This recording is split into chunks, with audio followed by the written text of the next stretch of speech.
What a Feeling, Irene Cara, and now, please welcome to Radio 1, Sally Sawaya. Welcome, Sally. Thank you. Thanks, guys. So very nice to see you. Looking gorgeous as usual, Sally. I love that scarf with that sweater. Isn't it pop? Thank you very much. It pops. So, Sally, we had some questions last week. We haven't got any questions just yet. Let's ask you if you would like to ask Sally a question. We'd love to hear from you this morning. 03-887-000 is our WhatsApp number, and Sally is the dietitian. She is from Sally's Diet Right. You can contact Sally on Facebook. It's Sally's Diet Right, spelled R-I-T-E, or there's the webpage, sallysdietright.com. So, questions from last week, Sophie. Right, so first question is, correct me if I'm wrong, but it's not important to calculate the calories while jogging. The first 20 to 30 minutes will be burning pure carbs, and the next 20 minutes are fat burning. Of course, it's the best to jog in the morning on an empty stomach. It will be pure fat burning. Is this correct? Correct. Okay. What we're looking at, calories is not everything that we look at. When I ask my patients to do some sports, is the metabolism boost. You boost your metabolism when you do sports. Right. So this is what's important. And as for the reserves burned, you're right that you start burning the carbs and then the fat reserves. But don't concern yourself with this. It's the intensity of the exercise and how many calories overall you burn. Because if you want to lose weight, the goal is that if you burn like 3,500 calories per week, you get half a kilo weight loss. So it's the overall calories and not exactly when we start burning the carbs, when we start burning the fat. Okay. So for us, it's the intensity. And for optimal fat loss, it's better to use the circuit training or the interval training, where you do high intensity exercise for a few minutes, then you do low intensity exercise, and you alternate between these two. Oh, this really? is the best for fat loss, yes. Wow, that's really good. Very interesting. As for the jogging on empty stomach, Yeah. you may burn a bit more fat, but you may feel tired earlier. So And then you'll eat more? Yes, and studies show that if you exercise on an empty stomach, you're more likely to snack impulsively on high-fat foods after the exercise. Yeah, you're starving. Exactly. So it's better to take, a piece of fruit or a cereal bar just half So an hour before you backfires. exercise. Yeah. Yes. And if I don't eat enough before going to the gym, I feel a bit dizzy. I don't feel quite right. That's it, Gavin, because your blood sugar will go very low. Yeah. So more questions from last week. Somebody's asking about bloating. What do you do when you feel bloated?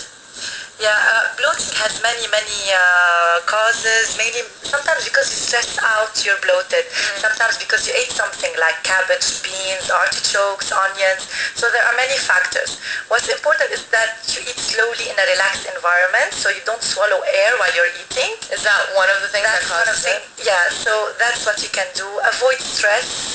And try to have a pot of low-fat yogurt every day that has probiotics inside. It helps reduce the bloating. And drink lots of water, some herbal teas. And most importantly, avoid the foods that you think can cause you bloating, like the beans, like onion. I know Gavin doesn't like beans because they cause him bloating. So it's the same, If And some people are like lactose intolerant, so that will Exactly. cause it as well. Go for soy milk instead of cow's milk, and definitely dairy products are kind of safe.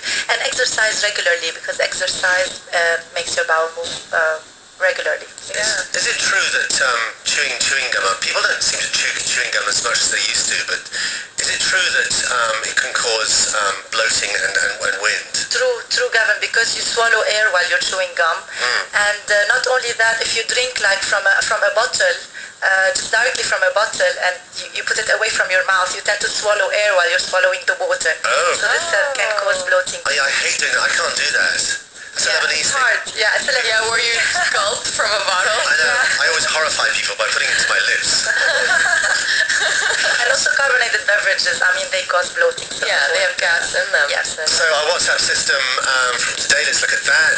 Somebody says, good morning, I want to ask Sally if I can detox for more than 2 weeks to lose my desired weight. Okay, detox is more like a marketing gimmick than it's effective in weight loss. When I attended the conference in the US, there was no scientific proof that that you lose weight with a detox diet more than you lose with a normal diet, balanced diet. Yes. So this is And you're suffering.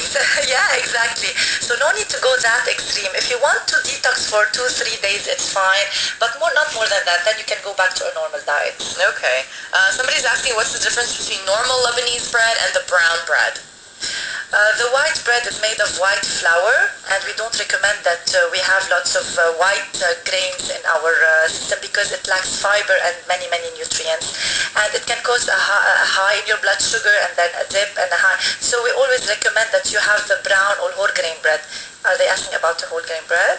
Brown bread, I guess brown Lebanese bread? Yes, yes, definitely go for the brown most of the time because it has the fiber and all the nutrients that's good for you.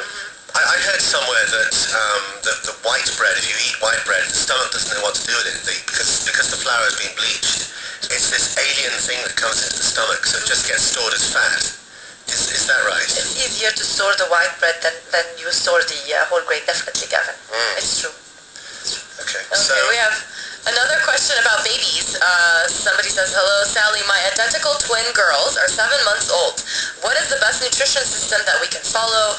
When should we feed them fish and what veggies? Or is that a no-no? Thank you. This is a hard question. Yeah, it is. It's good that I'm also up to date with this. Now you need to feed the kids starting between 4 and 6 months. We don't wait anymore till after 6 months. Really? So Okay, the that's kids quite get early. used to the spoon. Yes. I mean, it's when they are ready, when they are their head can be straight, when they can hold their head up, when they can just manipulate the food in their mouth. So between 4 and 6 months. So we like to start with vegetables. We don't like to start with fruits because they are sweet and the babies tend to prefer fruits. So that way they won't eat anything else. Vegetables, yes, exactly. And now the new recommendation is to start giving meat for the kids with the vegetables, because they are more prone to iron deficiency. With the meat and the vegetables, they get their iron source, and this is why they need. Fish, I would prefer, if there is an allergy history in the family, to move it after 1 year. If not, you can give it starting 9-10 months with the food. But, sorry, I was just wondering if these are, is it meat, as in like little lumps of meat, or has it been... Definitely blenderized, Gavin. Yes. Yeah, the red meat is the first primary source of iron, so we start with the red meat, and then we alternate with chicken. At the end, like between 9 and 11 months, we can introduce the fish, but it's all blenderized with the vegetables. Yeah, with the magic thing. You were saying something about allergies, so I just was thinking, like, how do you know if your baby has an allergy? Like, how do you... You know, if you take some, if he takes some food, like you introduce something new to him, like fish, Yeah. and he gets a rash or he starts wheezing, But could or it has a be- runny nose, this is an allergic sign. Yeah. So you contact his doctor and tell him that after eating this food, he had this one.